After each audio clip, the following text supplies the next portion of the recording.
Ameublement Tanguay en première ligne.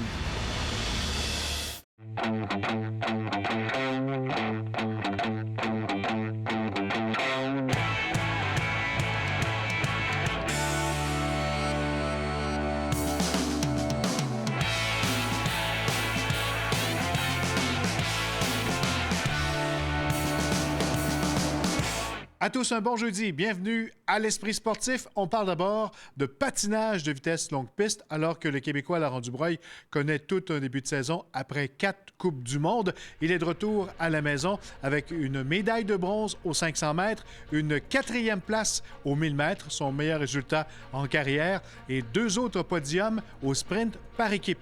L'Esprit sportif l'a rencontré.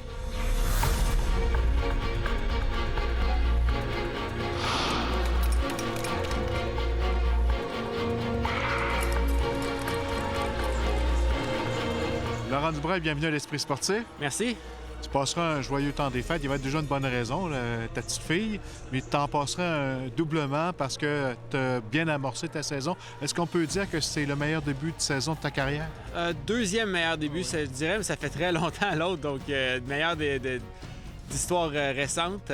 Mon meilleur début de saison en 2014, j'avais gagné 4 médailles à l'automne, mais là, j'en ai juste une, mais plus complet à un certain point parce que en 2014, c'était juste le 500, mais là, je suis compétitif au 1000 mètres également. Donc, je suis très content de la façon dont les choses se sont déroulées.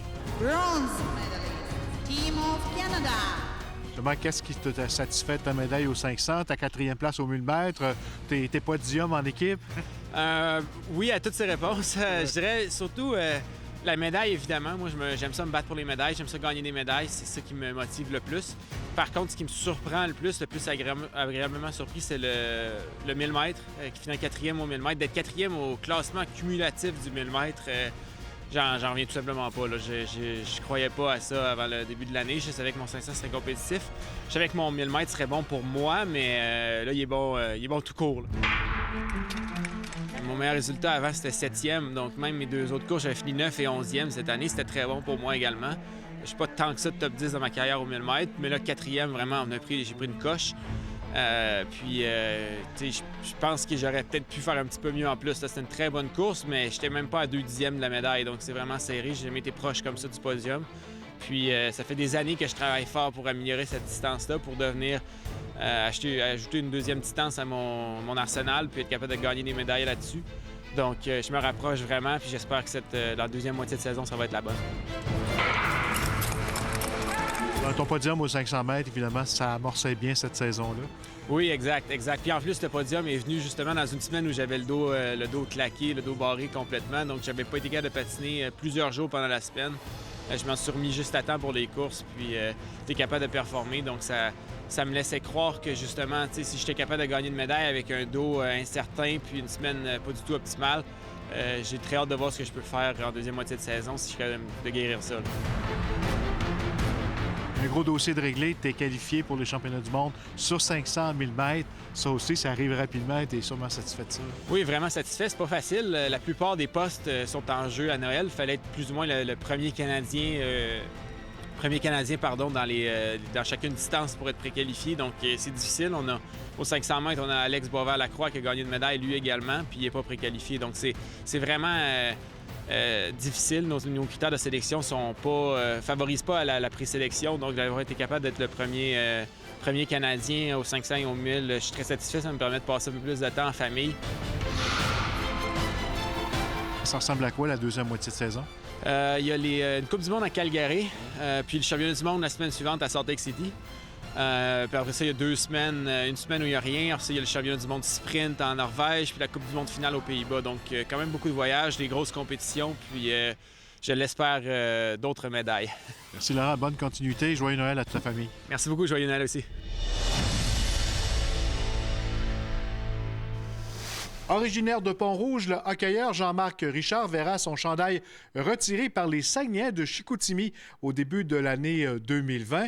Celui qui a été l'un des meilleurs défenseurs de 1983 à 1987 a même disputé quelques matchs dans l'uniforme des Nordiques. Déjà chez lui à Pont-Rouge, Jean-Marc Richard est reconnu. Mais pour une 2e fois, son nom flottera au plafond d'un aréna. celui des Saguenayens. Ici, c'était le fun qu'il ait retiré là, ma bannière vu que je viens d'ici, mais il y a eu des gros noms aussi qui ont passé ici, puis être avec eux, c'est le fun. Mais une deuxième fois, dans la Ligue junior majeure du Québec, c'est spécial. Défenseur, Jean-Marc Richard a joué 4 saisons à Chicoutimi. Il a connu 2 campagnes de 100 points et plus.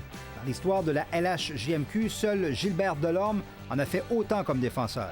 Mais ce dont il se souvient le plus, ce sont certains de ses célèbres coéquipiers du temps. Moi, ma première année, il y avait Marc Bergemin qui était là. Il y a eu Stéphane Richer qui a joué avec les Canadiens, qui est venu aussi à Chicoutimi. Il y a eu Jimmy Wade, il y a eu Daniel Bertillon, il y a eu Marc Fortier. Il y en a eu beaucoup là, qui ont joué professionnel, que j'ai joué avec eux. Si Jean-Marc Richard a marqué l'histoire des Saguenayens de Chicoutimi, il faut également savoir qu'il a joué pour 3 formations importantes de la région de Québec, notamment ici à Pont-Rouge, dans la Ligue nord-américaine de hockey, avec les défunts Rafales de la Ligue internationale, mais également dans la Ligue nationale de hockey avec les Nordiques pour 5 parties. Seulement 5 parties avec les Nordiques dans la Ligue nationale.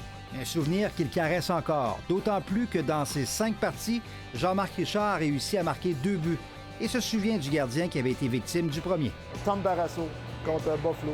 Une mise au jeu dans la zone adverse, et puis Paul Guélis gagne la mise au jeu.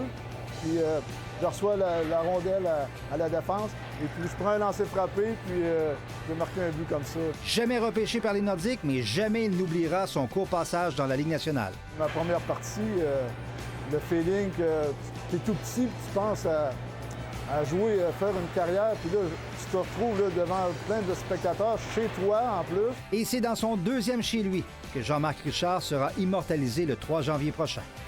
Stéphane Turcot, TVA Sport, à Pont-Rouge. Après la pause, gymnastique, acrobatie et cheerleading avec la famille Martel.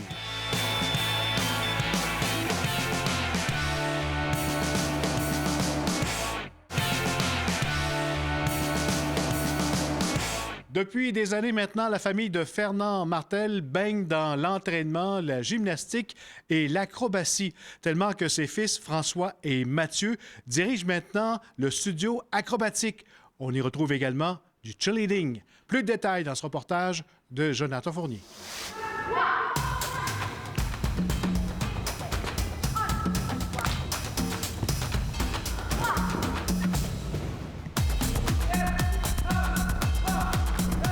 La gymnastique, l'acrobatie, c'est arrivé comment dans votre vie? Un peu une passion transmise par votre père?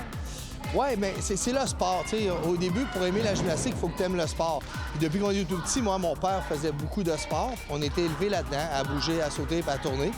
Puis tu as vu la grosseur qu'il y a, il me pitchait dans les airs, puis tout ça, puis mon frère aussi. Fait que ça nous a apporté au monde de la gymnastique. Puis graduellement, le monde de la gymnastique, grâce au Cirque du Soleil, bien, on a transféré la gym au niveau du cirque. Tous les enfants ont fait des roulades sur main, ils marchaient sur les mains, je montais les escaliers avec mes mains, je me levais d'un bras une dizaine de coups, comme si rien de la croix de fer. Mon père était un peu comme casse-cou. Fait que, tu sais, il faisait des V-up après la balançoire. Il en faisait genre 30, il en faisait genre 10 d'un bras. Fait que déjà, quand on était jeune, on grimpait partout. Puis on essayait tout le temps de le dépasser puis de faire des trucs plus physiques que la moyenne. Là. Il faisait du culturisme quand j'étais petit puis il chantait de l'opéra. Fait que j'étais comme à moitié dans l'entraînement, à moitié dans l'art. Hein? Qu'est-ce que tu veux? C'était vraiment en eux. Le plaisir de planter à pirouette, façon de parler. Niveau sport, ça a tout le temps été là. Puis je pense qu'à un moment donné, moi, grâce au Cirque du Soleil, le fait que j'ai pu m'entraîner avec des équipes de haut niveau, mais l'expertise là, quand je revenais ici, bien, mon frère Mathieu venait gober. Mon père voulait savoir aussi, parce que lui, l'entraînement, il fait ça depuis qu'il est tout petit. Là. Puis le fait que ça réunit la famille, le sport chez nous. Puis moi, d'être ici avec eux autres puis de leur voir créer ce qu'ils sont en train de créer, je trouve ça super. J'avais pas vraiment la connaissance totale, mais avec Jean-François qui est en dehors, il me dit, mais les Russes font ça, les Chinois font ça, au Cirque du Soleil, ils font ça comme ça. C'est pour ça qu'on a des grandes trampolines très longues. C'est des choses qu'il a appris au Cirque du Soleil qu'il nous a transmis. La famille Martel a travaillé fort dans les derniers mois afin de rassembler toutes leurs activités au même endroit. Le nouveau studio acrobatique sur le boulevard Charest ouvrira officiellement ses portes à la mi-janvier.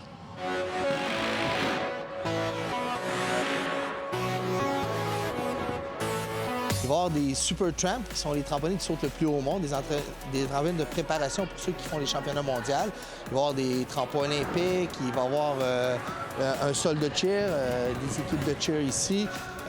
J'ai déjà les équipes de ski acrobatique que mon frère me disait qu'ils veulent venir s'entraîner ici. Fait que, tu sais, on va regrouper pas mal tout le monde acrobatique de Québec, puis on est en train de créer un petit nid où il va y avoir beaucoup d'échanges. Initialement, on était vraiment cirque et gymnastique. Fait qu'on avait ouvert un gym qui s'appelait le Cirque de l'Odyssée, qui a ensuite changé de nom pour le studio acrobatique. Et à un moment donné, c'est le Rouge et Or Cheerleading que la responsable est venue me chercher pour me dire « On veut passer des pom-pom girls aux cheerleaders américaines qui font des acrobaties. » Elle dit « Mais il n'y a pas vraiment de coach de ça dans la région. » Fait qu'on a pensé au cirque. Et c'est comme ça qu'ensuite, j'ai pris des formations puis j'ai appris à faire la transition entre le cirque et le cheerleading. Premièrement, parce que c'était beaucoup plus simple, parce qu'il y avait une popularité émergente. Puis deuxièmement aussi, parce que j'étais en train de coacher l'une des équipes les plus reconnues de la province, le Rouge et Or Cheerleading à ce moment-là. Le nouveau studio acrobatique sera également la maison des différentes équipes du club de cheerleading PHX All-Stars.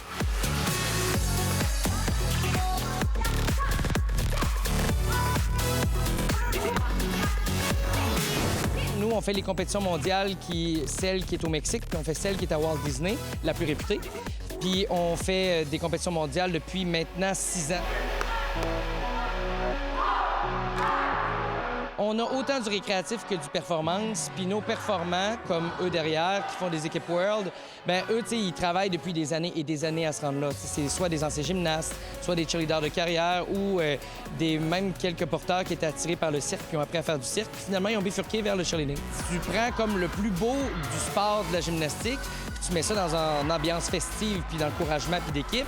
Ensuite, tu prends le plus beau de la danse, tu mets ça encore là dans une ambiance festive où est-ce qu'en plus de tout, tu peux rajouter des acrobaties, des portées. Puis, tu sais, mettons que si je regarde, moi, mon temps où est-ce que je faisais du cirque, on était souvent 2 athlètes à s'entraîner tranquillement dans notre coin, silencieusement.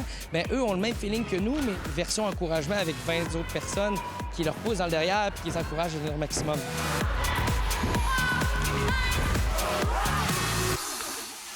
Et voilà qui complète l'esprit sportif pour aujourd'hui. On se retrouve demain vendredi. Bye tout le monde.